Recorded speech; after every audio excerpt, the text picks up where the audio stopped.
भाई इस चैप्टर के आखिरी चरण पर हम लोग पहुंच चुके हैं। देखो बहुत मेहनत की है इस चैप्टर में, जो वीडियोस हमने देखी, मैंने बनाई, आपने देखी, हमने साथ में मिलकर स्ट्रगल किया, उसमें अब तक गॉस लॉ के कॉन्सेप्ट तक हम सारा चैप्टर समझ चुके हैं। और यकीन मानो अगर आपने नहीं देखी है पुरानी वीडियोज़, भाई प्लीज़ जा करके उनको ज़रूर देखो। अगर आपके कॉन्सेप्ट दिमाग में बूस्ट ना हो जाए ना, नाम बदल देना। मैंने बहुत कोशिश की है, बहुत स्लो चला हूँ, बहुत जल्दी नहीं भगाया है वन शॉट वीडियोस की तरह कि भाई ये करा क्वेश्चन करो, ये करा क्वेश्चन करो। कॉन्सेप्ट तो दिमाग में नहीं आ पाता, रट जाता है, सुनने में देखने में अच्छा लगता है कि भाई क्या बात है यार, 4 घंटे में लेक्चर खत्म कर दिया। वो सब काम मैंने नहीं किया है। वो हमें एग्जाम के टाइम पे करना ज़रूरी होता है, वो भी तब जब हमें पीछे के कॉन्सेप्ट्स क्लियर हों। हमें कॉन्सेप्ट ही नहीं पता, चैप्टर फर्स्ट टाइम पे पढ़ रहे हैं, तो वन शॉट वीडियोस हमारे लिए बहुत बड़ा लॉस है, टाइम वेस्ट कराती हैं। तो पहला फोकस, क्योंकि अभी एग्जाम में काफ़ी टाइम है, पहला फोकस हमारा रहेगा कि कॉन्सेप्ट को बहुत अच्छे से समझना है, जो कि अभी तक हमने काम किया है। ठीक है जी, आपने मैंने मिलके मैंने पूरी कोशिश की अपनी तरफ से, जितना बेस्ट मैं रख सकता हूँ उतना बेस्ट रखने की। तो क्योंकि ये लास्ट टॉपिक है अपना एप्लीकेशंस, यहाँ पर ये 3 एप्लीकेशन करने हैं गॉस थ्योरम के, उसके बाद कुछ क्वेश्चंस करके चैप्टर की समाप्ति हो जाएगी, फिर अपने नेक्स्ट चैप्टर की तरफ बढ़ेंगे। और हाँ, इस चैप्टर के बाद एक फॉर्मूला शीट इस चैप्टर की वीडियो बनाऊंगा मैं। फॉर्मूला शीट में बेसिकली फॉर्मुलेज नहीं होंगे, सारे कॉन्सेप्ट इस चैप्टर में कहाँ कहाँ कैसे कैसे कब कब यूज होते हैं सब मैं बताऊंगा आपको। ठीक है जी, तो आइए शुरुआत करते हैं। देखो यहाँ पर हमें निकालना है electric field of infinitely long wire. ये मैंने क्यों बनाया, मुझे इसे हटा देना चाहिए, ठीक है ना। देखो यहाँ पर अब हमें क्या करना है, इस इनफाइनेटली लॉन्ग वायर की वजह से जिस पर कुछ चार्ज डिस्ट्रीब्यूटेड है, हमें इसकी वजह से अज्यूम कर लेते हैं यहाँ पर कोई पॉइंट P है, R डिस्टेंस पर, यहाँ इलेक्ट्रिक फील्ड निकालनी है। अब यार इलेक्ट्रिक फील्ड जो हमें मालूम है वो तो हमें सिर्फ पॉइंट चार्ज की वजह से पता है, KQ/R²। ये Q क्या, यहाँ पे पॉइंट चार्ज होता है, पॉइंट चार्ज, इसकी वजह से हमें मालूम है। और दूसरा हमें डाइपोल्स की वजह से पता है ना, एक्सियल इक्वेटोरियल पर शॉर्ट डाइपोल का, कि एक में आपका KP/R³ होता है इक्वेटोरियल पर, और दूसरे में आपका KP/R³ होता है 2KP/R³ एक्सियल पर। तो हमें जो इलेक्ट्रिक फील्ड पता है अभी तक वो सिर्फ और सिर्फ पॉइंट चार्ज और मैक्सिमम 2 चार्जेस के लिए पता है। अब यहाँ ये बोल रहा है इनफाइनाइट लॉन्ग वायर की, तो भैया इस पे तो मल्टीपल पॉइंट चार्जेस हैं, बहुत सारे चार्जेस हैं। यहाँ पर कैसे किया जाए, तो अब दिमाग में एक बात आएगी कि ऐसा कर सकते हैं ना। देखो एक सेकंड, दिमाग में हमारे क्या बात आएगी कि ऐसा कर सकते हैं कि हर एक पॉइंट चार्ज की वजह से यहाँ पर इलेक्ट्रिक फील्ड निकाल लेते हैं। भाई पॉजिटिव है, पॉजिटिव से दूर यहाँ पर, इसकी वजह से पॉजिटिव से दूर यहाँ पर, इसकी वजह से निकालेंगे पॉजिटिव है, पॉजिटिव से दूर कुछ यहाँ पर, फिर ऐसे कुछ यहाँ पर, फिर कुछ यहाँ पर, फिर यहाँ पर, यहाँ पर, यहाँ पर। तो ये इतनी सारी इलेक्ट्रिक फील्ड लाइंस तो फिलहाल इन चार्जेस की बन गई जो हमारे सामने, इन 7 चार्जेस की। बट भैया अगर हम बात करें इनफाइनेटली लॉन्ग वायर की, तो यहाँ पे तो इनफाइनाइट अमाउंट ऑफ चार्ज होगा, तो ना जाने कितनी सारी इलेक्ट्रिक फील्ड लाइंस ऐसे ऐसे ऐसे ऐसे निकल के आएंगी। अब ये सारी इस हॉरिजॉन्टल से कितना एंगल बना रही हैं हमें ये भी नहीं मालूम है, ताकि हम सबका कंपोनेंट ले करके सबको ऐड कर दें। तो कुछ इन्फॉर्मेशन यहाँ पे हमारे पास नहीं है, तो बड़ा टिपिकल मामला होने वाला है। और एक और चीज़ भाई, ये सारे डिस्टेंसेस जो हैं नहीं पता ना कितने कितने अलग अलग होंगे। तो अगर हम इन सबको पॉइंट चार्ज ट्रीट करके सॉल्व करना चाह रहे हैं, सबके लिए हम KQ/R² लगाना चाह रहे हैं, तो ये R भी सबका अलग अलग है, वो भी हमारे लिए कैलकुलेट कर पाना प्रैक्टिकली पॉसिबल नहीं है। तो आखिर क्या किया जाए, इसका समाधान दिया गॉस भैया ने कि इतना क्यों सोच रहे हो यार, इतना मत सोचो, दिमाग आपके पास है नहीं, है ना, ज़रा सा दिमाग है, उसको भी आप यहाँ वेस्ट कर दोगे तो क्या करोगे। तो इसीलिए हम जाते हैं गॉस भैया के पास, उन्होंने हमें कंक्लूजन दिया, उन्होंने हमारी सहूलियत कर दी, आसानी कर दी अपने थ्योरम को दे करके। अब गॉस का थ्योरम क्या था कि जो भी इलेक्ट्रिक फ्लक्स है वो किसके बराबर होगा, नेट चार्ज जो भी इंक्लोज्ड है क्लोज्ड सरफेस के अंदर, तो net charge upon epsilon not के बराबर फ्लक्स होता है। उस कॉन्सेप्ट का यहाँ हम इस्तेमाल करने वाले हैं। कैसे, देखते हैं। तो क्योंकि हम गॉस लॉ लगाने वाले हैं, तो गॉस लॉ लगाने के लिए हमारे पास कोई क्लोज सरफेस होना चाहिए, एक 3D surface, close surface. But यहाँ तो कोई क्लोज सरफेस है नहीं, तो हम क्या करते हैं, यहाँ पे क्लोज सरफेस अज्यूम करते हैं। ठीक है जी, अब क्लोज सरफेस अज्यूम करना है तो मान लो एक स्फेयर कर लिया, है ना, एक गंदा सा स्फेयर बना है, एक अच्छा सा स्फेयर लेट कर लिया, यहाँ पर अज्यूम कर लिया ये हमारा क्लोज सरफेस है, स्फेयर है। अब इस स्फेयर में क्या दिक्कत, क्योंकि गॉस तो ये कहते हैं कि यहाँ पे हमें सिलेंडर लेट करना चाहिए, ऐसे वर्टिकल सिलेंडर स्कूल में पढ़ा होगा आप लोगों ने। तो हमें अगर क्लोज सरफेस ही लेट करना है तो हम स्फेयर क्यों ना कर लें, सिलेंडर ही क्यों कर रहे हैं, उसकी एक बहुत ही खास वजह है, समझो। गॉस लॉ को अप्लाई, गॉसियन सरफेस को क्लोज सरफेस लेट करते वक्त हमें जो बात ध्यान में रखनी है वो ये कि उस सरफेस के हर एक पॉइंट पर इलेक्ट्रिक फील्ड यूनिफॉर्म होनी चाहिए। I am repeating, Gaussian surface, वो क्लोज सरफेस लेट करते वक्त ये बात हम ध्यान रखें कि उस सरफेस के हर एक पॉइंट पर इलेक्ट्रिक फील्ड यूनिफॉर्म होनी चाहिए। तो वो क्या इस स्फेरिकल शेप में है? आओ बात समझते हैं। देखो भाई, ये डिस्टेंस कुछ है, ये डिस्टेंस कुछ और है, ये डिस्टेंस और कम है, ये डिस्टेंस और कम है, ये डिस्टेंस और कम है। तो ये सबका आर चेंज हो रहा है ना, हर एक पॉइंट चार्ज की अगर हम यहाँ पे बात करें तो सब के लिए आर क्या है? डिफरेंट। तो हर किसी की इलेक्ट्रिक फील्ड भी डिफरेंट डिफरेंट पॉइंट पे क्या होने वाली है? डिफरेंट होने वाली है। मतलब स्फेरिकल शेप तो लेट नहीं कर सकते। तो सवाल आता है फिर क्या? फिर हम क्यूब लेट कर लें क्या? क्यूब कुछ लेट कर लें, क्यूब या क्यूबॉइड। तो भाई क्यूब या क्यूबॉइड में ये दिक्कत आएगी कि मान लो हमने यहाँ पे एक क्यूब या क्यूबॉइड कुछ लेट कर लिया जिसके सेंटर से आपका ये पास हो रहा है। तो आप क्या बात नोटिस करेंगे? आप ये बात नोटिस करेंगे कि इलेक्ट्रिक फील्ड जितना डिस्टेंस यहाँ ट्रैवल कर रही है उतना ही यहाँ, उतना ही यहाँ, उतना ही यहाँ। तो इन पॉइंट्स पर तो इलेक्ट्रिक फील्ड बराबर है, लेकिन जो इलेक्ट्रिक फील्ड ऐसे डायगनली जा रही होगी उसका डिस्टेंस अलग हो गया, है ना। ये डिस्टेंस अलग है, ये डिस्टेंस अलग है। तो ऑब्वियस सी बात है यहाँ भी फिर क्या हुआ? इलेक्ट्रिक फील्ड यूनिफॉर्म नहीं रही। तो इसका मतलब क्यूब या फिर क्यूबॉइड भी हम लेट नहीं कर सकते। तो अब हमें ध्यान रखना है कोई ऐसा सरफेस जिसके हर एक पॉइंट पर इलेक्ट्रिक फील्ड यूनिफॉर्म हो, और मेरे ख्याल से वो अब जो बचता है वो सिर्फ और सिर्फ एक सिलेंडर ही है। एक सिलेंडर अज्यूम कर सकते हैं हम। ऑब्वियस सी बात है 3D ही होगा सिलेंडर। ऐसे क्लोज्ड सिलेंडर अज्यूम कर लिया क्योंकि ये सिलेंडर के बिल्कुल सेंटर से पास हो रहा है। अगर टॉप मोस्ट पॉइंट से देखेंगे तो टॉप मोस्ट पॉइंट से आपको ये सर्कल नज़र आएगा और ये छोटा सा आपके लिए वायर है। तो इसकी डिस्टेंस हर एक पॉइंट से सरफेस पर बराबर रहने वाली है, तो इसकी इलेक्ट्रिक फील्ड हर जगह सेम रहेगी। तो यहाँ पर हम एक सिलेंडर रिलेट कर सकते हैं। बात समझ आ रही है? कोई और यहाँ पे सरफेस हम रिलेट नहीं कर सकते। अब मेरी बात समझो, इतना टाइम यहाँ पर जो इसलिए लगाया ताकि हमें आगे के 2 और एप्लीकेशंस में इतना सोचना ना पड़े। यहाँ पे बुद्धि का इस्तेमाल कर लिया कि भैया क्यों हमें डिज़ायर्ड कुछ सेलेक्टेड शेप्स ही हैं जो यहाँ कंसिडर करते हैं। जैसे कि यहाँ पर हम सिलेंडर कर रहे हैं, क्यों कर रहे हैं, रीज़न आपको पता है। अब हम आगे बढ़ते हैं।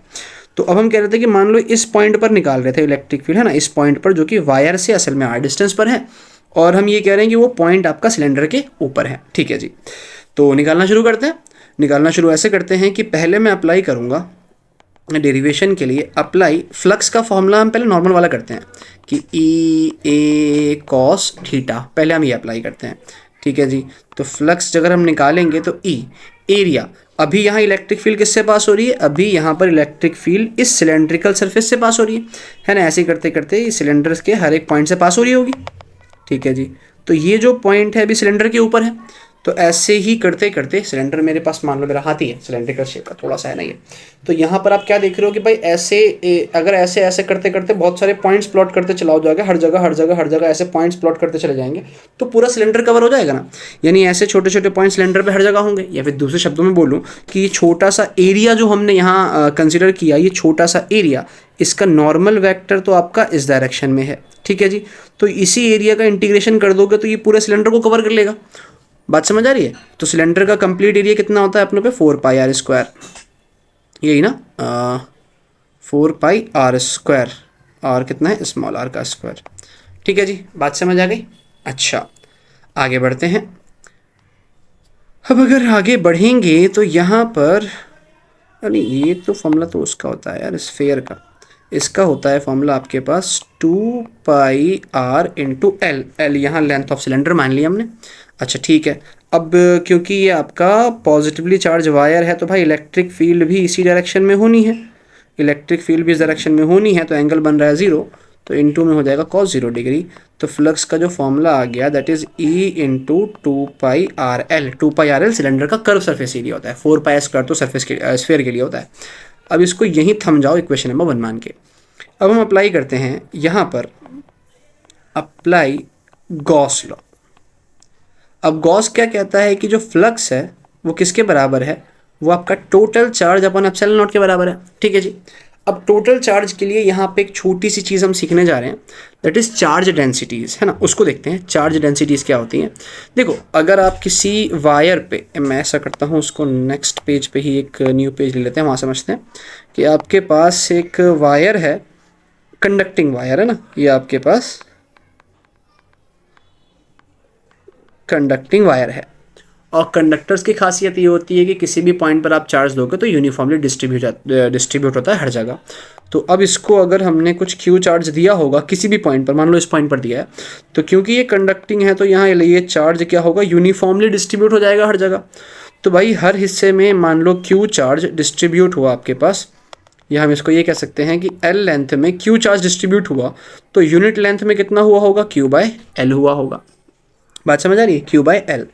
तो यानी हर हिस्से में कितना चार्ज डिस्ट्रीब्यूट हुआ, चार्ज अपॉन लेंथ, इसको हम लैम्डा से रिप्रेजेंट करते हैं। लैम्डा को हम क्या बोलते हैं, इसको हम बोलते हैं लीनियर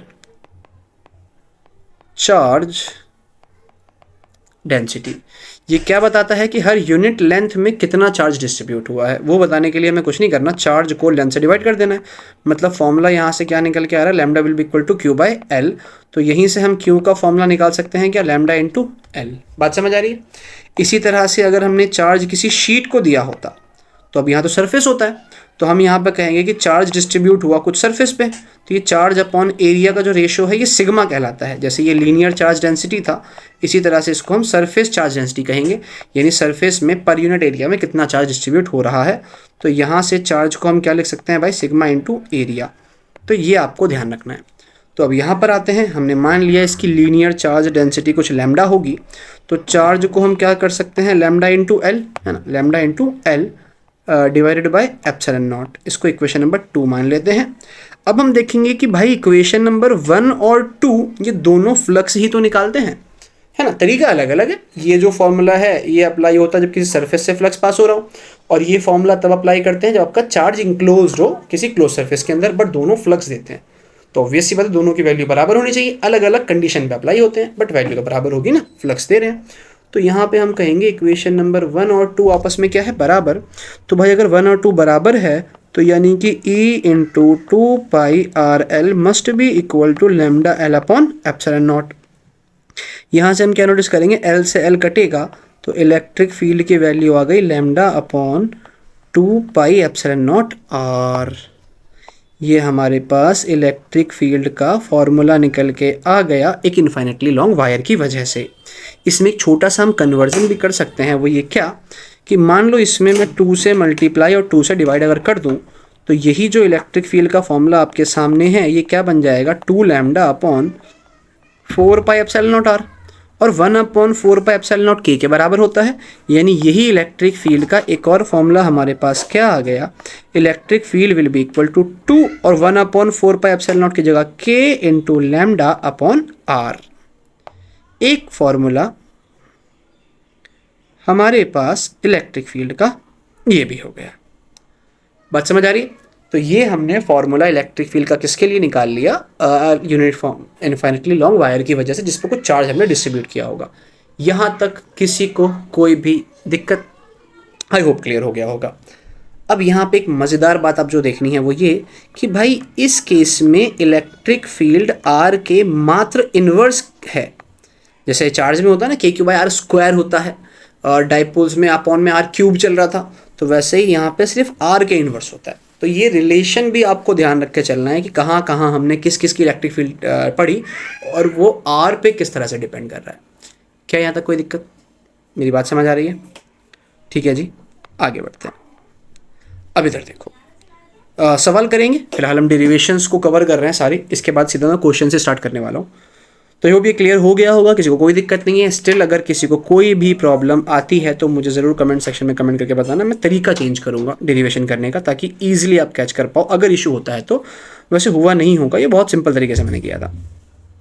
और ऐसे तो मैंने वो किया था, इसे बंद कर दीजिएगा। हाँ, वो AC का रिमोट दीजिए मुझे, AC का रिमोट।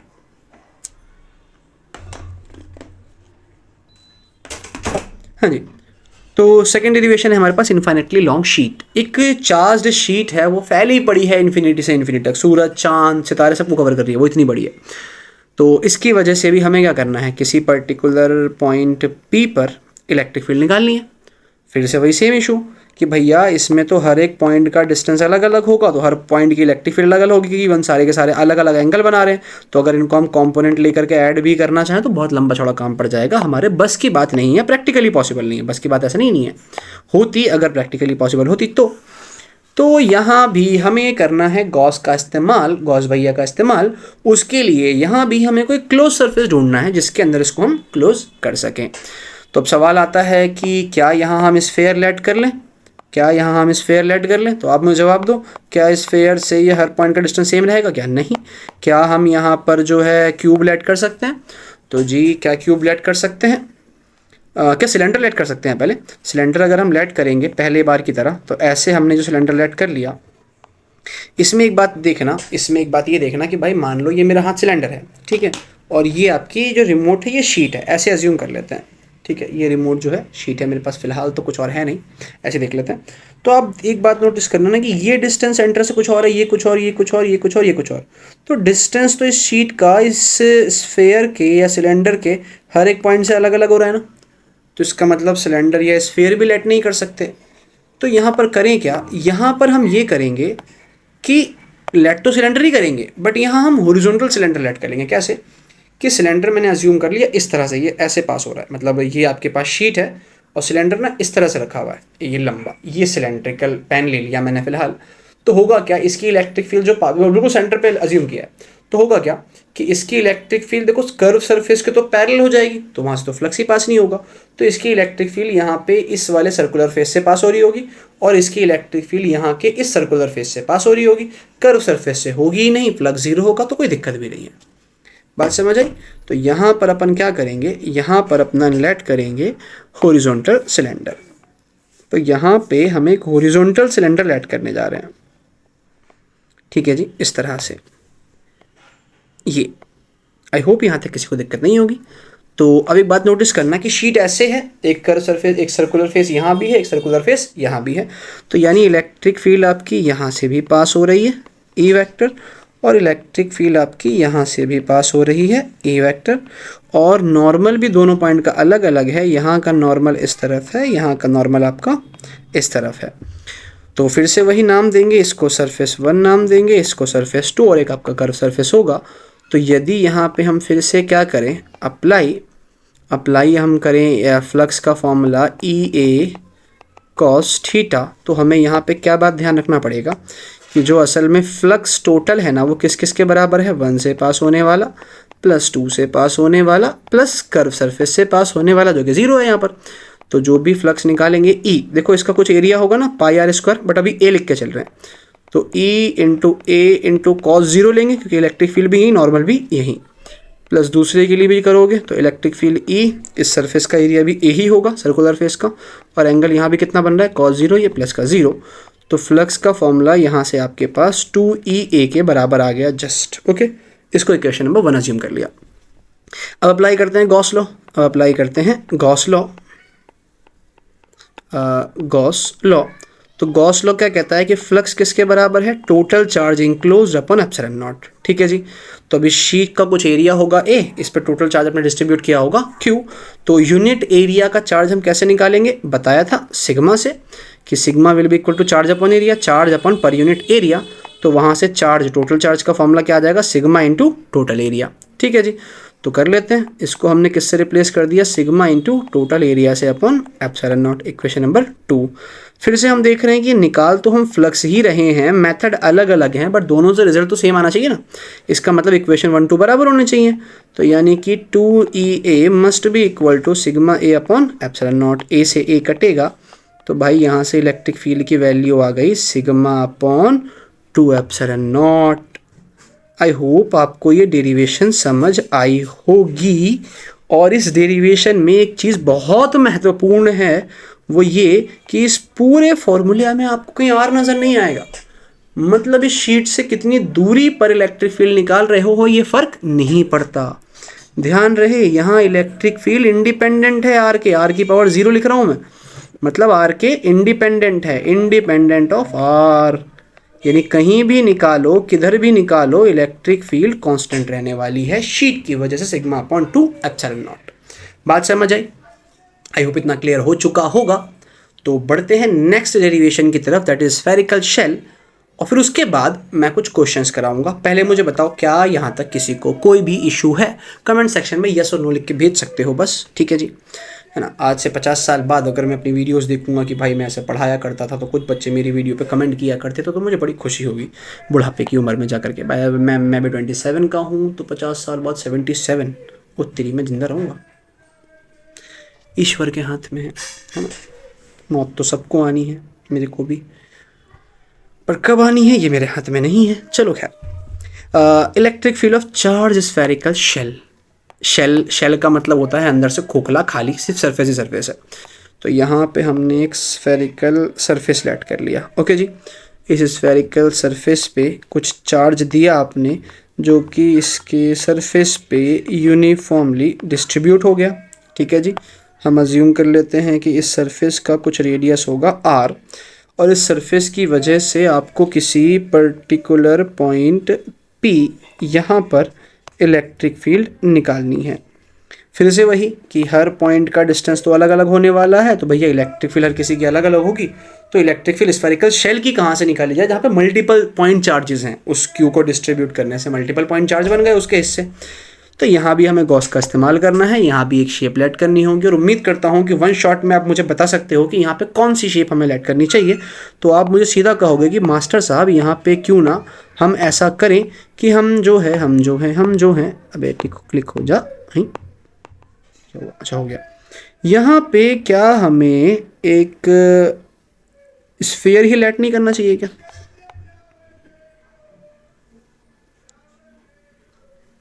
जस्ट अ सेकेंड, इसको पहले मैं सेट कर दूं। यहाँ पे आई थिंक हमें एक स्फीयर ही लेट करना चाहिए, और इस पॉइंट को थोड़ा सा अगर मैं आगे शिफ्ट कर दूं, इस पॉइंट को यदि मैं आगे शिफ्ट कर दूं ऐसे, तो ये पॉइंट भी कहाँ आ गया जी, स्फीयर के ऊपर आ गया। तो यानी इस स्फेरिकल शेल की इलेक्ट्रिक फील्ड निकालने के लिए स्फेरिकल गॉसियन सरफेस अपनों को लेट करना पड़ेगा। तो आप शुरू हो जाते हैं। शुरू कैसे होते हैं भाई, हम कहेंगे कि इसकी जो इलेक्ट्रिक फील्ड है पॉजिटिव है ना, तो पॉजिटिव से दूर इलेक्ट्रिक फील्ड यही होगी आपकी, और इस पे जो छोटा सा सरफेस लेट किया है उसका नॉर्मल भी कुछ यही होगा। ठीक है जी। तो अगर हम फ्लक्स निकालने जाएँ तो पहले वही करेंगे, ई ए कॉस थीटा। पहले फ्लक्स निकालने के लिए हम कर रहे हैं apply flux will be equal to E A cos theta. तो फ्लक्स अगर निकालेंगे इलेक्ट्रिक फील्ड ई, और एरिया यहाँ पे किसका, पूरे स्फीयर का ना, ऐसे छोटे छोटे एलिमेंट्स पूरे स्फीयर पे लेट कर लेंगे। तो स्फीयर का एरिया होता है 4 पाई। अच्छा, एक और चीज़ तो भूल ही गए कि यहाँ से यहाँ का डिस्टेंस स्मॉल आर ले लिया हमने, यानी जो बड़ा वाला सरफेस है, जो गॉसियन सरफेस है, उसका रेडियस स्मॉल आर है। तो 4 पाई स्मॉल आर का स्क्वायर। ठीक है ना। यहाँ पे ये जो एरिया होता है, ध्यान देना, ये कौन सा एरिया होता है, वो एरिया जिससे फ्लक्स पास हो रहा है। तो यहाँ पर फ्लक्स किससे पास हो रहा है, अपने बड़े वाले स्फीयर से। तो E into 4 pi R square into में angle cos 0, electric field normal same direction में है। तो फ्लक्स का फॉर्मूला यहाँ पे हमारे पास बन गया E into 4 pi R square, equation number first. सबसे इंपॉर्टेंट कि यहाँ स्मॉल आर क्यों लिया, क्योंकि जो फ्लक्स पास हो रहा है वो बड़े वाले स्फीयर से हो रहा है, और बड़े वाले स्फीयर का रेडियस स्मॉल आर है, तो उसका area 4 pi small are square हो जाएगा। Now we have to apply Gauss law, है ना। अब हम अप्लाई करते हैं गॉस लॉ, और गॉस लॉ आपके पास क्या है, flux will be equal to net charge upon epsilon naught. फिर से यहाँ पे चार्ज सरफेस पे डिस्ट्रीब्यूट हुआ होगा, तो चार्ज की जगह हम सिग्मा इंटू एरिया कर सकते हैं अपॉन एप्सिलॉन नॉट। अब यहाँ पर एरिया की वैल्यू पुट करते हैं, आंखें फाड़ के देखना भाई, यही सबसे ज़्यादा इंपॉर्टेंट है। सिग्मा को तो सिग्मा ले लिया, एरिया की वैल्यू 4 पाई आर स्क्वायर लोगे, but now I want to ask कि यहाँ पर आखिर हमें कौन सा एरिया लेना है, छोटे वाले स्फीयर का या बड़े वाले स्फीयर का। पूरे 10 सेकेंड देता हूँ, सोच के कमेंट सेक्शन में कमेंट करके बताओ। 1 2 3 4 5 6 7 8 9 10। वापस आ जाओ।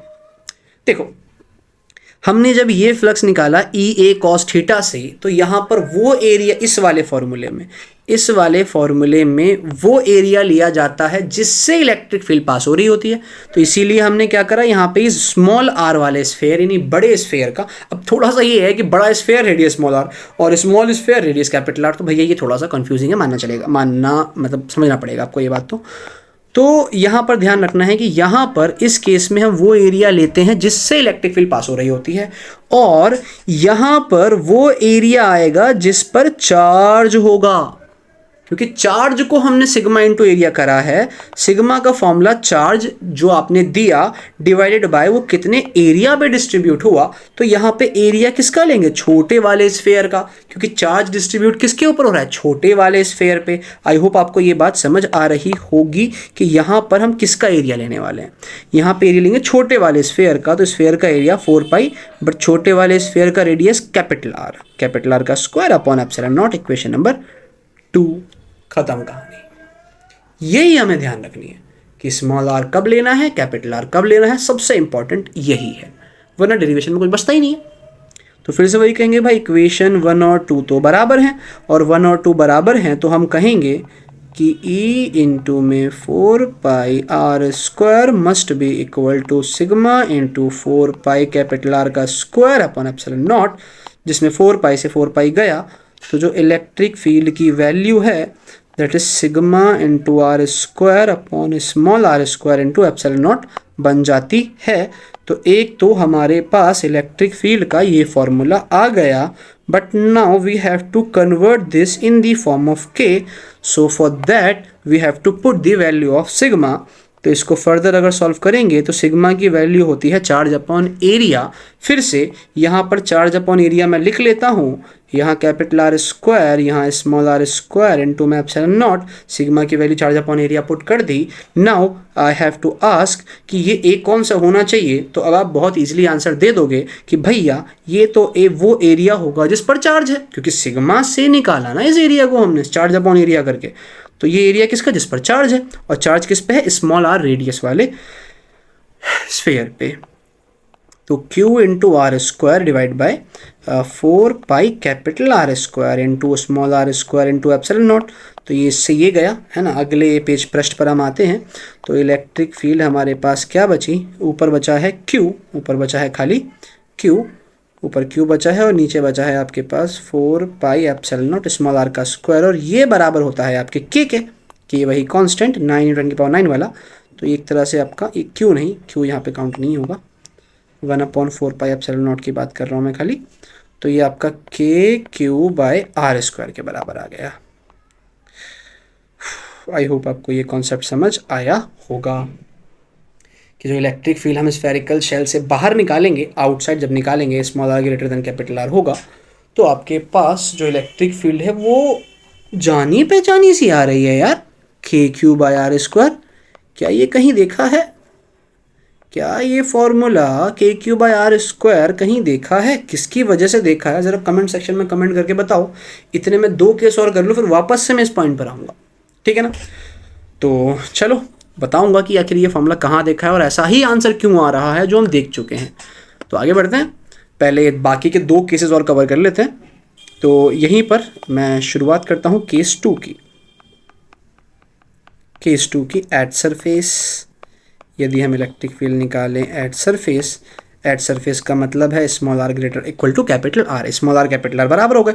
तो कुछ नहीं करना, इस वाले फॉर्मूले में स्मॉल आर की जगह कैपिटल आर कर दो, तो जो इलेक्ट्रिक फील्ड का फॉर्मूला हो जाएगा दैट इज KQ/R स्क्वायर। ये इतू सी डेरिवेशन थी, ये खत्म हो गई। बात समझ आ रही है, ठीक है जी। तो केस 3 क्या बचा फिर, इनसाइड वाला। केस 3 बचा आपका इनसाइड, और इनसाइड में small R less than capital R लेंगे।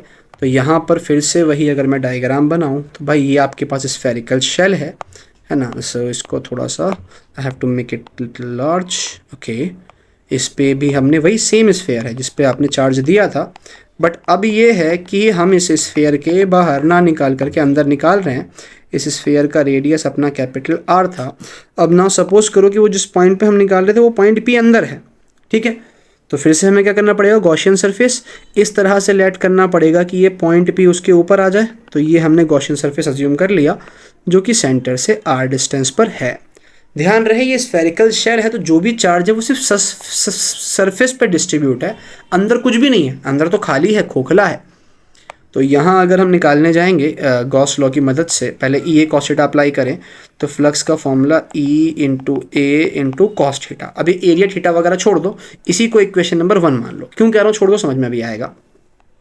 फिर इसके बाद अगर मैं कहूँ कि अप्लाई करो आप गॉस लॉ, तो वो किसके बराबर होता है, flux will be equal to total charge upon epsilon naught.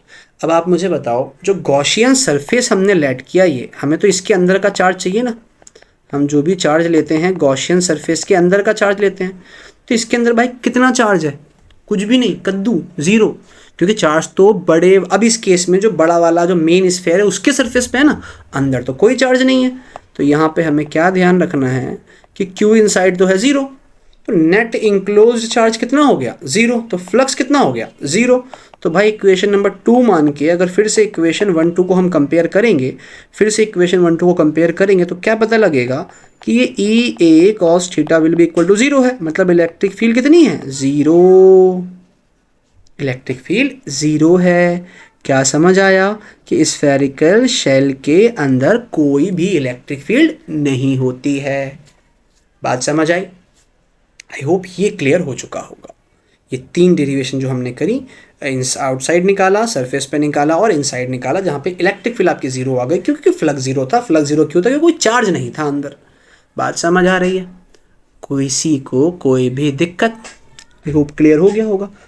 अब ज़रा इन तीनों पॉइंट्स को, जो केस 1, केस 2, केस 3 की एक कंक्लूजन निकालते हैं इनका, कि आखिर हमें क्या क्या समझ में आया, और जानते हैं इसके बारे में कि भाई ये देखा देखा फॉर्मूला क्यों लग रहा है, कहाँ का लग रहा है।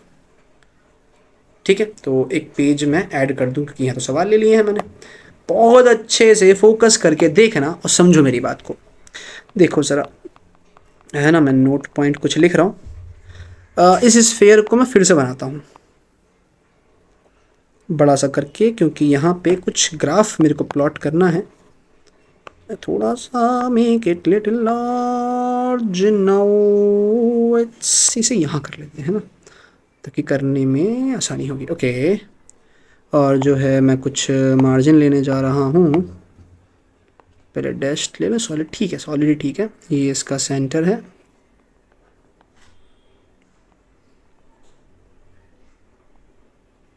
यहाँ पे अपने इलेक्ट्रिक फील्ड बना रहे हैं जो आर के साथ चेंज होगी, और यहाँ आपका सेंटर से डिस्टेंस स्मॉल आर वो हमने यहाँ ले लिया। ठीक है, इसको थोड़ा सा हम नीचे शिफ्ट करते हैं। ठीक है जी, और जो है यहाँ पे कुछ पॉइंट्स बना दूँ मैं कि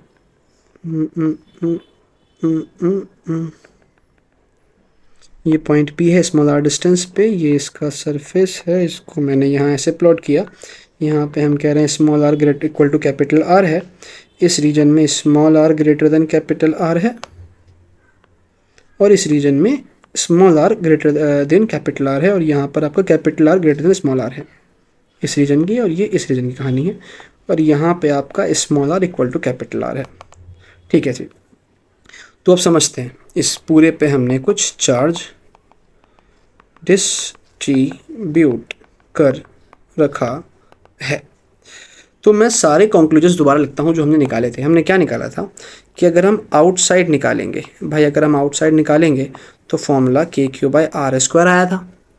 अगर हम जो है सरफेस पर निकालेंगे तो फॉर्मूला आपके पास KQ/R² आया था। और अगर हम इनसाइड निकालेंगे तो इलेक्ट्रिक फील्ड आपकी ज़ीरो आई थी। अब ज़रा इस पहले पॉइंट पे थोड़ा सा गौर व फिक्र कर लेते हैं, थोड़ा फोकस कर लेते हैं। ठीक है जी, ठीक है। अब कोई कहेगा कि सर जी तो उर्दू बड़ी अच्छी बोलते हैं, तो भैया देखो, पहली बात, मेरी उर्दू कोई ऐसी अच्छी नहीं है। ऑब्वियस सी बात है, उस कम्युनिटी में रहता हूँ तो उर्दू मेरे को आ गई है। बाकी यहाँ पे जितनी भी लैंग्वेज है ना भाई, जितनी भी लैंग्वेज दुनिया में एग्जिस्ट करती हैं, मुझे ये बताओ वो लैंग्वेज किसने बनाया है? उस मालिक ने, उस परमेश्वर ने। तो सारी लैंग्वेज उसी की है। लैंग्वेज में कोई रिलीजन नहीं होता। ये बेवकूफ़ लोग हैं जो लैंग्वेज में रिलीजन ढूंढते हैं। सारी बनाई हुई लैंग्वेज उस एक ईश्वर की है। संस्कृत हो, हिंदी हो, मराठी हो, गुजराती हो, इंग्लिश हो, फ्रेंच हो, जर्मन हो, रशियन हो, कोई सी भी लैंग्वेज आप उठा लो, है ना, वो सारी की सारी उस मालिक की बनाई हुई है। तो लोग बेवकूफ़ हैं जो यहाँ पर भी रिलीजन ढूंढने बैठ जाएंगे लैंग्वेज के अंदर, कि यार ये लैंग्वेज बोल रहा है तो मुसलमान होगा, ये तो हिंदू होगा, ये तो जो है पता नहीं क्या क्या होगा, नक्सली होगा, और ये जो है ये तो पता नहीं क्या क्या बोलते हैं, मैं तो नाम भी याद नहीं क्या क्या, दहशतगर्द और नक्सली और हिंदू और पता नहीं यार, कुछ भी लोग जोड़ देते हैं। ये सब चीज़ें ध्यान रखना, ये सारे लैंग्वेज उस मालिक की तरफ से हैं। इन लैंग्वेजेस को लेकर के अगर आपस में डिस्टिंग्विश करोगे, डिफ्रेंशिएट करेंगे, तो भाई हम बेवकूफ़ हैं। क्योंकि मुझे एक श्लोक याद आता है संस्कृत का बड़ा प्यारा, क्या था, एकम सद्विप्रा बहुधा वदंती, कि जो बुद्धि और विवेक वाले लोग होते हैं ना, वो उस एक ईश्वर को कई नामों से पुकारते हैं। तो समझ जाओ, उस एक ईश्वर को कई नामों से पुकारते हैं। अब इस नामों में भाषाएं भी आ रही हैं, कई भाषाओं में पुकारते हैं। जो बुद्धि और विवेक वाले लोग होते हैं, मतलब जिनकी बुद्धि भ्रष्ट हो चुकी है, जो बेवकूफ़ है, वो भाषाओं के आधार पर लड़ेंगे, नहीं पहचानेंगे उसको। और फिर कुरान में भी एक बात आती है ना कि सारे अच्छे नाम उसी के हैं। अब किसी भी भाषा में किसी भी नाम से पुकारो, सब उसके अच्छे हैं। भाई बेवकूफ़ हो अगर ऐसे लैंग्वेज के बिहाफ पर आपस में लड़ने बैठ जाओगे, तो मैं क्या कह सकता हूँ। खैर, बट हमें देखो एजुकेशन हासिल करनी है। एजुकेशन सिर्फ वो नहीं जो आपको डॉक्टर बना दे, इंजीनियर बना दे, बिल्कुल बनना है, लेकिन डॉक्टर इंजीनियर बन के भी अगर हमारे अंदर एथिक्स नहीं है, हमारे अंदर वो ज्ञान नहीं है जो हमें सही रास्ते पर लेकर के आए, तो भाई फिर हम ना डिस्ट्रक्शन बन जाएंगे सोसाइटी के लिए। लाइक सपोज करो MBBS करके आप एक बहुत बड़े डॉक्टर या हार्ट सर्जन बन गए, लेकिन आप ये सोच रहे हो कि यार अगर मैं इसकी किडनी बेच दूँ मुझे और पैसे मिल जाएंगे, अगर मैं इसकी छोटी सी बीमारी जो 500 रुपये में ठीक हो सकती है उसके 5,000 50,000 लूँ मैं, तो और बेनिफिट मेरा प्रॉफिट हो जाएगा। तो आपकी पढ़ाई सोसाइटी के लिए डिस्ट्रक्शन बन रही है। बात समझ रहे हैं? ऐसी पढ़ाई का बेनिफिट नहीं है। पढ़ाई वो जो सोसाइटी को फ़ायदा दे, बेनिफिट करे। और ये सारी चीज़ें हमें सिखाती हैं एथिक्स, और एथिक्स हमें हमारे रिलीजियस स्क्रिप्चर्स में मिलते हैं, भरे पड़े हैं कि ईश्वर किस तरह से आपको गाइड करता है स्ट्रेट पाथ पर चलने की। वो डराता भी है, वो सिंपैथी भी देता है, वो खुशखबरियाँ भी देता है। ठीक है, तो अपनी बुक्स से जुड़ो। आप किसी भी बेसिकली मैं रिलीजन नहीं कहूँगा, रिलीजन्स नहीं कहूँगा, रिलीजन तो एक ही है। उसको अलग अलग नाम, अलग अलग भाषा में, अलग अलग एजेस में अलग अलग नाम दिया गया है, कभी सनातन, कभी इस्लाम, कभी कुछ, वो चेंज होता रहेगा लैंग्वेज के अकॉर्डिंग। रिलीजन तो एक ही है, वो ट्रू रिलीजन, जिसको अलग अलग भाषाओं में हम अलग अलग नाम देते हैं। सबके कल्चर अलग अलग होते हैं, सब उसी एक ईश्वर को पुकार रहे हैं अलग अलग नामों से। कल्चर सबके अलग अलग हैं पुकारने के, रहने के। तो वो डिफरेंशिएट रिलीजन नहीं होता, वो लोगों की अलग अलग फ़िलासफ़ीज़ हैं, लोगों के पंथ हैं। ठीक है ना, कि इन्होंने बिल्कुल ही अपने आप को सेपरेट कर लिया। सेपरेट नहीं करना भाई, आपको समझना है कि आप अलग अलग कल्चर के लोग जो साथ में रह रहे हो, वो असल में उसी एक ईश्वर को कई नामों से पुकार रहे हो। तरीके आप सबके अलग अलग हैं। बाय द वे, हम लेक्चर पे वापस आते हैं, लेकिन ध्यान रखना ये एथिक्स हमारे अंदर होना ज़रूरी है। अगर ये एथिक्स हमारे अंदर नहीं होंगे तो हम कितना भी पढ़ लिख लें, हम सोसाइटी के लिए डिस्ट्रक्शन बन जाएंगे। बात समझ आ रही है? हम चाहें तो सैटेलाइट बना के लॉन्च करें अच्छी चीज़ों के लिए, हम चाहें तो आर्म्स जो बनाते हैं डिस्ट्रक्शन के लिए, उन आर्म्स में पूरी दुनिया अगर ऐसा करे, उन आर्म्स में पैसा वेस्ट करने के बजाय, उन हथियारों में पैसा इतना वेस्ट करने के बजाय भुखमरी गरीबी दूर करने पे काम करो ना यार। एक दूसरे में कंपैशन लाने के लिए काम करो ना। लड़ाइयाँ ही ख़त्म हो जाएंगी आपस में जब एक दूसरे के लिए मोहब्बत दिलों में बैठ जाएगी। तो अलग पाथ पर बिल्कुल चल रहे हैं, यही वजह है कि डिस्ट्रक्शन आ रहा है। ठीक है, खैर हम थर्ड वर्ल्ड वॉर की एज में जी रहे हैं। अभी 2026 का ये लेक्चर है, तो ना जाने कब मैं या कोई भी उड़ जाए किस बॉम्ब से। थर्ड वर्ल्ड वॉर का फेज़ ऐसे ही चल रहा है, लेकिन ध्यान रहे जो असल चीज़ है जो आपको इंसानियत पर कायम रखेगी, जो सोसाइटी में बेनिफिट लेकर के आएगी, वो वही है कि अपने ट्रू रिलीजन को फॉलो करना है, जिसको अलग अलग लैंग्वेज में अलग अलग नाम दिए गए हैं, सारे एक ही हैं। उसकी अलग अलग स्क्रिप्चर्स उस ईश्वर ने दी हैं अलग अलग लैंग्वेज में, जिसको हमें समझ के पढ़ना है आगे। तो वापस यहाँ पर आते हैं ना, तो देखो ज़रा ये फॉर्मूला जो हमने निकाला था KQ/R², यार ये फॉर्मूला कहाँ पढ़ा है? ये पढ़ा है चार्ज पार्टिकल का। यदि कोई चार्ज पार्टिकल Q की वजह से पॉइंट P पर R डिस्टेंस पे इलेक्ट्रिक फील्ड अगर आप निकालोगे तो वो कितना होता है? वो KQ/R² होता है। तो ये भी तो वही आ रहा है। अब एक चीज़ सोचो, अब ये सोचो कि मान लो ये जो स्मॉल r डिस्टेंस पे हमने यहाँ रखा, इसको Q चार्ज दिया था इस पूरे स्फेयर को, थोड़ी देर के लिए अज्यूम कर लो कि ये स्फेयर यहाँ पे है ही नहीं, ये स्फेयर वगैरह यहाँ पे कुछ नहीं है, यहाँ पे खाली इसके सेंटर पे कैपिटल Q रखा है। ठीक है, इस पॉइंट पर, तो इसकी वजह से अगर इलेक्ट्रिक फील्ड निकालोगे तब भी यही आएगा। ठीक है ना? ठीक है जी, थोड़ा सा मैं अगर पीछे जाऊँ, वापस से डायग्राम बनाऊँ, और इस स्फेयर को अगर आप कैपिटल Q दोगे और इसके सेंटर से R डिस्टेंस पर पॉइंट P पर इलेक्ट्रिक फील्ड निकालोगे तब भी यही आएगा। इसका मतलब ये है कि यहाँ पर हमें ये जो स्फेरिकल शेल है ये ऐसा बिहेव कर रहा है, ऐसा प्रतीत हो रहा है कि जो भी आपने चार्ज दिया वो उसके सेंटर पे कंसंट्रेट हो गया। आई एम रिपीटिंग अगेन, यहाँ पे ऐसा प्रतीत हो रहा है कि इस स्फेरिकल शेल को आप जो भी चार्ज दोगे, यदि आप आउटसाइड इलेक्ट्रिक फील्ड निकाल रहे हैं या सरफेस पे निकाल रहे हैं, तो उस केस में ऐसा प्रतीत हो रहा है कि जो भी आपने स्फेरिकल शेल को चार्ज दिया वो सारा का सारा चार्ज इसके सेंटर पे कंसंट्रेट हो गया। ऐसा प्रतीत हो रहा है कब? जब आप बाहर या सरफेस पे या बाहर निकालोगे तब ऐसा प्रतीत होता है। बात समझ आ रही है? तो हम यहाँ पे क्या कहेंगे कि spherical shell behaves as its all charge is concentrated at its centre. यही वजह है कि इसका फॉर्मूला बिल्कुल एक चार्ज पार्टिकल की तरह निकल के आ रहा है। ठीक है जी, और हमने निकाल लिया कि सरफेस पे तो k q by small are square है और इनसाइड आ रहा है 0। अंदर कोई भी इलेक्ट्रिक फील्ड नहीं होगी। अंदर कोई भी इलेक्ट्रिक फील्ड ना होने का कारण, अंदर कोई चार्ज नहीं है क्योंकि चार्ज तो सरफेस पे डिस्ट्रीब्यूट है। अब आप कहोगे कि गुरुजी, मास्टर जी, भैया जी, जो भी कह लो, जो आपका मन करे, कि चार्ज तो अभी हमने कहा सेंटर पे जब कंसंट्रेट है, तो अगर मान लो मैं इस पॉइंट पर निकाल रहा हूँ जो कि यहाँ से कुछ a डिस्टेंस पर है, तो यहाँ की इलेक्ट्रिक फील्ड तो फिर के क्यू बाय ए स्क्वायर होनी चाहिए थी, जैसे पॉइंट चार्ज की होती है। ये यहाँ पे क्यों नहीं है? वो इसलिए नहीं है क्योंकि ये जो मैंने बताया सेंटर पे कंसंट्रेट होता है, ये सिर्फ तब जब सरफेस पे या बाहर निकालोगे। क्यों? सरफेस पे या बाहर निकालोगे तो फिर उसके पीछे चार्ज है, लेकिन अगर आप अंदर आ जाओगे तो अंदर कोई चार्ज नहीं है। तो इसीलिए वो बहुत जो बोली कि सेंटर पे कंसंट्रेटेड है, ऐसा बिहेव करता है, वो सिर्फ और सिर्फ तब जब सरफेस पे और बाहर निकाला जाएगा, अंदर तो कोई इलेक्ट्रिक फील्ड होती ही नहीं है। इतनी बात समझ आ गई? ठीक है जी। अब ज़रा इधर देखो, एक बहुत ही इंपॉर्टेंट चीज़, क्या कि अगर मैं इस फॉर्मूले को अप्लाई करूं आउटसाइड के लिए, मतलब इस पॉइंट पर है तो इस फॉर्मूले को अप्लाई करेंगे। अब जैसे जैसे भाई पास आओगे, जैसे जैसे पास आओगे तो आर कम होगा। आर कम होगा तो इलेक्ट्रिक फील्ड जो निकाल रहे हैं वो क्या होगी? बढ़ेगी। तो पास आ रहे हैं, बढ़ रही है, पास आ रहे हैं, बढ़ रही है, बढ़ रही है, बढ़ रही है, बढ़ रही है, बट जैसे ही सरफेस पे आ गए तो ये फॉर्मूला लगेगा। ठीक है जी, के क्यू बाय आर स्क्वायर। और जैसे ही अंदर गए तुरंत 0 हो गया। दोबारा सुनना, जैसे ही पास आ रही इलेक्ट्रिक फील्ड बढ़ रही है, बढ़ रही है, बढ़ रही है, बढ़ते बढ़ते बढ़ते बढ़ते बहुत ज़्यादा बढ़ गई और अंदर आते ही 0 हो गई। इसका मतलब मैक्सिमम कहाँ पर है? सरफेस पे।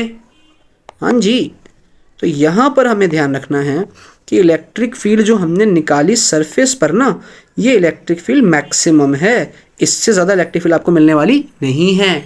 बात समझ आ गई? तो इसको अगर हम ग्राफ में प्लॉट करें तो हम कहेंगे जब हम इनसाइड है ना, जब कैपिटल आर बड़ा है स्मॉल आर से, तो इलेक्ट्रिक फील्ड 0 है। इलेक्ट्रिक फील्ड की शुरुआत ही सरफेस से हो रही है। इलेक्ट्रिक फील्ड की शुरुआत ही सरफेस से हो रही है जहां वो मैक्सिमम है, और उसके बाद आर के बढ़ने से इलेक्ट्रिक फील्ड घटेगा क्योंकि outside electric field inversely proportional to r square है। तो ये ई वर्सेस आर का ग्राफ हो जाएगा। आई होप आपको इतना कॉन्सेप्ट तो क्लियर हो चुका होगा। ठीक है जी। स्टिल कोई भी दिक्कत है तो भाई प्लीज़ एक बार मुझे अपडेट ज़रूर कर देना। मैं कोशिश करूँगा कि इन वीडियोस को दोबारा से अपलोड करूँ कुछ नए तरीके के साथ, नई स्ट्रेटजी के साथ, ताकि आपको समझ में ज़रूर आए। ठीक है ना? तो आगे बढ़ते हैं कुछ सवालों की तरफ। जैसे मैंने यहाँ पे लिया कि अब सवाल देखो वैसे करना है जैसे हमने इलेक्ट्रिक फील्ड पॉइंट चार्ज की प्रैक्टिस की थी ना, बिल्कुल सेम वैसे ही सवाल होंगे, उसी तरीके से करने हैं। डायरेक्शन बनाना है, डायरेक्शन सेम है, अपोजिट है, परपेंडिकुलर है, या 60 डिग्री 120 डिग्री बन रहा है, फिर रिजल्टेंट निकालते, तरीका सारा वही रहेगा, बस फॉर्मूला चेंज होगा। फॉर्मूला वहाँ के क्यू बाय आर स्क्वायर हुआ करता था, यहाँ शेप्स के हिसाब से, वायर है, शीट है, स्फीयर है, फॉर्मूला चेंज होता रहेगा। जैसे कि यहाँ पर अगर हम निकालें इस केस में, तो सॉल्यूशन में यहाँ कर रहा हूँ, वैसे मुझसे पहले आंसर दे दोगे यार आप। नेट इलेक्ट्रिक फील्ड निकालनी है ओ पर, ए पर, बी पर, सी पर। तो ओ पर अगर निकालोगे तो भैया ओ तो इनसाइड है, सेंटर पे है ना, तो सेंटर पे है, इनसाइड है, तो इनसाइड तो इलेक्ट्रिक फील्ड 0 होती है। सिमिलरली ए पर भी निकालोगे तो ये पॉइंट भी कहाँ इनसाइड है, और इनसाइड इलेक्ट्रिक फील्ड कितनी होती है? 0। तो ओ और ए पर तो होगी नहीं। लेकिन अगर हम इलेक्ट्रिक फील्ड निकालेंगे बी पर तो वो हो जाएगा के क्यू बाय कैपिटल आर का स्क्वायर, क्योंकि वो सरफेस पे है। और इलेक्ट्रिक फील्ड अगर निकालोगे सी पर तो k q by small R का स्क्वायर। बात समझ आई? के यहाँ लेंगे, क्यू की वैल्यू आपको 10 माइक्रो कूलम दी है, तो 10 की पावर -6, 10 माइक्रो कूलम दिया है क्यू, अपॉन में आर 10 सेंटीमीटर है, 10 सेंटीमीटर को मीटर में चेंज करेंगे तो 0.1 का स्क्वायर। यहाँ सॉल्व करेंगे, के इंटू चार्ज दिया है 10 माइक्रो कूलम को कूलम में कन्वर्ट करा, आर कितना दिया है यहाँ पर 20 दिया है, तो 20 को सेंटीमीटर में करेंगे 20, या 2 × 10 की पावर -1 भी कर सकते हो उसका square. By the way solve कर लोगे आंसर आ जाएगा। ठीक है जी, मैं अगले वाले सवाल की तरफ बढ़ना चाह रहा हूँ जो मेरे लिए इंपॉर्टेंट है। यहाँ पर अगर हम निकालें तो यहाँ अच्छे से देखना, अब यहाँ 2 चार्ज हैं, इसके सरफेस पे तो आपने चार्ज दिया ही दिया है, लेकिन अब सेंटर पर भी आपने एक चार्ज रख दिया है 5 माइक्रो कूलम। तो अब अगर आप निकालोगे ओ पर तो भैया ओ इनसाइड है, तो ऊपर अगर निकालेंगे फिर से, ऊपर किसकी वजह से होगा, स्फेयर की वजह से प्लस 5 माइक्रोकूलम की वजह से। अब स्फेयर की वजह से 0 होगा, क्यों, क्योंकि इनसाइड है, और 5 माइक्रोकूलम की वजह से भी 0 होगा क्योंकि उसी पॉइंट पर रखा हुआ है। आर कुछ तो होना चाहिए, बात समझ आ रही है। तो ये तो पूरा 0 होने वाला है। लेकिन इलेक्ट्रिक फील्ड अगर निकालेंगे ए पर, फिर से ये 2 की वजह से होगा, स्फेयर की वजह से और प्लस 5 माइक्रोकूलम की वजह से। अब स्फेयर की वजह से फिर से 0 होगा, क्यों, क्योंकि स्फेयर की वजह से ये पॉइंट इनसाइड है, लेकिन 5 माइक्रोकूलम की वजह से यहाँ कुछ ना कुछ होगा, और कितना होगा, वही के क्यू बाई आर स्क्वायर। तो यहाँ जो भी इलेक्ट्रिक फील्ड है वो सिर्फ के इंटू चार्ज लेंगे 5 माइक्रोकूलम अपॉन डिस्टेंस 5 सेंटीमीटर, तो 5 10⁻² का स्क्वायर। बात समझ आई, कैलकुलेशन कर लेंगे, इजीली सॉल्व हो जाएगा। स्क्वायर से 5 काट के पावर ऊपर जाकर सॉल्व कर सकते हो, मैं उस पर नहीं जा रहा कैलकुलेशन पे, कॉन्सेप्ट पे फोकस करते हैं। अगर बी पर निकालेंगे तो बी पर भी होगा स्फेयर की वजह से प्लस 5 माइक्रोकूलम की वजह से। तो भाई स्फेयर की वजह से के क्यू बाई कैपिटल आर का स्क्वायर है ना, क्यों, क्योंकि उसके सरफेस पे निकाल रहे हैं। और यहाँ पे क्यू कौन सा लेना है, ध्यान रखेंगे, क्योंकि ये स्फेयर की वजह से लिया है तो क्यू लेंगे जो स्फेयर पे चार्ज है। और 5 माइक्रोकूलम की वजह से निकालोगे तो चार्ज लेंगे 5, और डिस्टेंस कितना, वही रेडियस के बराबर ही है, क्योंकि इसके सेंटर से रेडियस जितना डिस्टेंस पे है ना पॉइंट भी। तो यहाँ भी हम इसके आर का स्क्वायर ही लेंगे, आर की वैल्यू पुट कर लेंगे, सॉल्व कर लेंगे, आंसर आ जाएगा। मैं फाइनल आंसर पे नहीं जा रहा, हमारा फोकस है कॉन्सेप्ट पे फोकस करना। बात समझ आ रही है। ऐसे ही अगर सी पर निकालेंगे तो वो भी किस किस की वजह से होगा, स्फेयर की वजह से प्लस 5 माइक्रोकूलम की वजह से। स्फेयर की वजह से फिर से के इंटू चार्ज 10 माइक्रोकूलम लेंगे, और डिस्टेंस हम लेंगे कितना, 20 सेंटीमीटर लेंगे। 20 सेंटीमीटर 10⁻² का स्क्वायर कर लो, और 5 माइक्रोकूलम की वजह से करोगे तो 5 इंटू 10⁻⁶, यहाँ भी डिस्टेंस कितना आएगा, 20 ही आएगा। डिनोमिनेटर निकाल के कॉमन और के कॉमन निकाल के 10⁻⁶ कॉमन निकाल के सॉल्व कर लोगे, 10 5 15 हो जाएगा, तो ईजिली आंसर निकल के आ जाएगा। ठीक है जी, आगे बढ़ते हैं। एक सवाल ये है कि find net electric field at point P. अच्छा, इसको देखो, और यहाँ पे पी को ना हम मिड पॉइंट बोल रहे हैं इन सवालों में, कि आपका जो पी है वो मिड पॉइंट है। बड़ा सिंपल है भाई, सिर्फ डायरेक्शंस का ध्यान रखना है। कैसे, इसको नाम दे दो ए, इस वायर को नाम दे दो बी। तो इस पे चार्ज डेंसिटी पॉजिटिव की है, और पॉजिटिव के लिए इलेक्ट्रिक फील्ड पॉजिटिव से दूर होता है, तो इस पॉइंट पर ए की वजह से तो इस तरफ होगा, और बी पर है नेगेटिव, नेगेटिव के लिए नेगेटिव की तरफ होता है, तो बी के लिए भी इसी तरफ होगा। दोनों इलेक्ट्रिक फील्ड में डायरेक्शन है सेम। अगर डायरेक्शन सेम हो तो नेट निकालने के लिए सीधा ऐड कर देंगे ई ए प्लस ए बी। बात समझ आ रही है। और अगर निकालने जाएंगे तो इलेक्ट्रिक फील्ड वायर की वजह से क्या फॉर्मूला निकाला था हमने, lambda upon 2 pi epsilon not r, या 2k लैम्डा बाय आर। इसको अप्लाई कर लेते हैं, 2k लैम्डा बाय आर। ठीक है जी, 2k लैम्डा बाय आर। तो इलेक्ट्रिक फील्ड की value 2 into k into lambda, और आर की जगह कितना आ जाएगा, 5 सेंटीमीटर, प्लस दूसरे पे जाएंगे तो 2 इंटू के इंटू, इसका लैम्डा माइनस में है, तो क्या लैम्डा माइनस में लेंगे, नहीं। याद रखो चार्ज वाले सवाल जब हमने किए थे पॉइंट चार्ज के, तो ये बात डिस्कस की थी कि भाई इस माइनस की वजह से ही तो ई बी आपका इस डायरेक्शन में आया, माइनस साइन की वजह से ही आया है। तो क्योंकि डायरेक्शन ऑलरेडी इंक्लूड कर चुके हैं तो साइन अब नहीं लेते हैं, साइन हमेशा पॉजिटिव में लिया जाता है। तो यहाँ जो लैम्डा लिया जाएगा वो पॉजिटिव में ही लिया जाएगा। तो प्लस का लैम्डा अपॉन ये डिस्टेंस भी कितना, 5 सेंटीमीटर। इसको सॉल्व कर लेंगे ना, सॉल्व कैसे करेंगे, ई नेट निकालने के लिए दोनों सेम से मैं ट्वाइस हो जाएगा, तो यानी 4k लैम्डा अपॉन 0.05 सॉल्व कर लेना। इसको मैं आगे बढ़ रहा हूँ, कॉन्सेप्ट पे फोकस करना काम है अभी।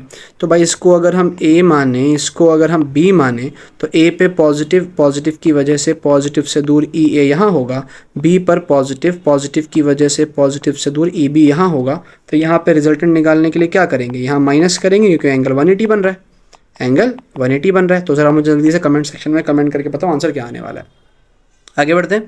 अब यहाँ इसने value they the, I hope ये आप ट्राई कर सकते हो, आई होप ये आप ट्राई कर सकते हो, ठीक है ना। तो अगर हम a की वजह से निकालेंगे तो a की वजह से a से दूर क्योंकि वो पॉजिटिव है, b की वजह से b की तरफ क्योंकि वो नेगेटिव है।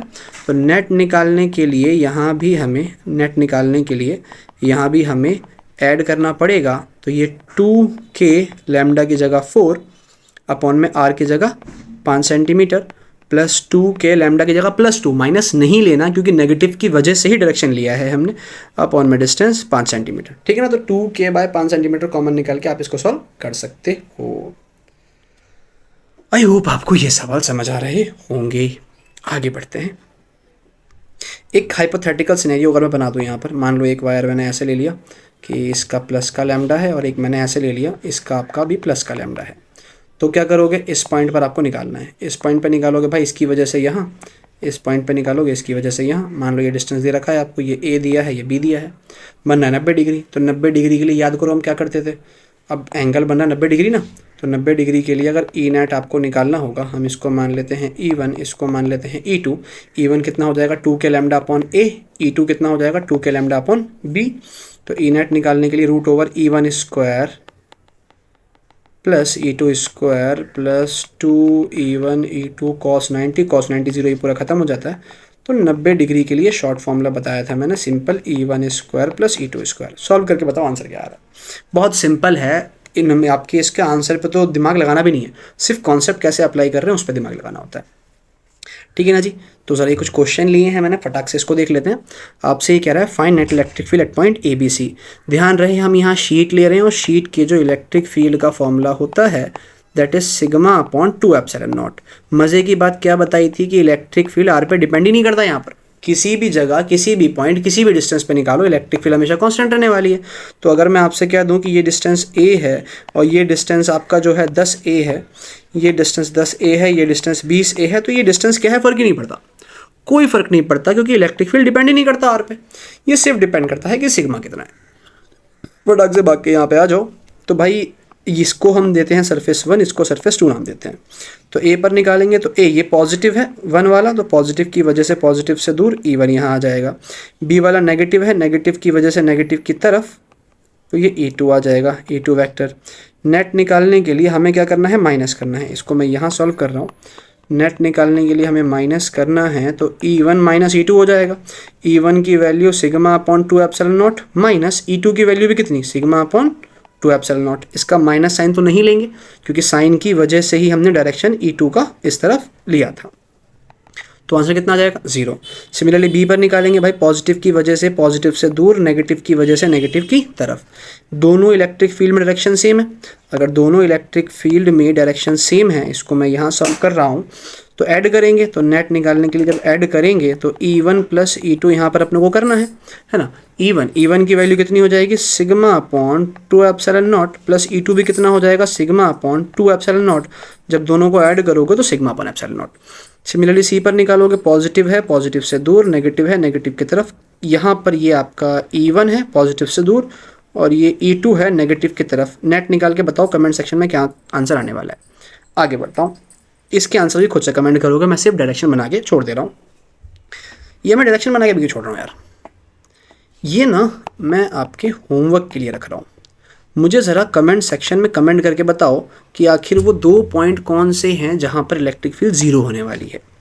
AB होंगे, BC होगा या CA होगा। वो 2 पॉइंट कौन से होंगे इस केस में जहाँ नेट इलेक्ट्रिक फील्ड 0 हो जाएगी, या 2 पॉइंट होंगे या बेसिकली 2 नहीं, यहाँ पर तो एक ही पॉइंट होगा। तो वो कौन सा पॉइंट है, एक सेकेंड में, सवाल सेम ही ले लिया यार। ये सवाल सेम सही हो गया। मुझे यहाँ पे असल में दोनों को पॉजिटिव करना है, दोनों को ऐसे, हाँ। तो दोनों सिग्मा पॉजिटिव है, तो अब दो नहीं, अब आपके पास एक ही पॉइंट आएगा जहाँ पर नेट इलेक्ट्रिक फील्ड 0 होगी। तो ABC में से वो कौन सा पॉइंट है जहाँ पे नेट इलेक्ट्रिक फील्ड 0 हो जाएगी, ये बात आप मुझे कमेंट सेक्शन में कमेंट करके बताइए। चैप्टर समाप्त हो चुका है। एक छोटी सी वीडियो अपलोड करूंगा फॉर्मूला शीट की, जहाँ पे इस चैप्टर के कंप्लीट फॉर्मूलेस को, कंप्लीट कॉन्सेप्ट को छोटी सी वीडियो में 5 से 6 मिनट की होगी, एक्सप्लेन करके हम समाप्त कर देंगे। फिर हम स्टार्ट करेंगे अपना चैप्टर नंबर 2।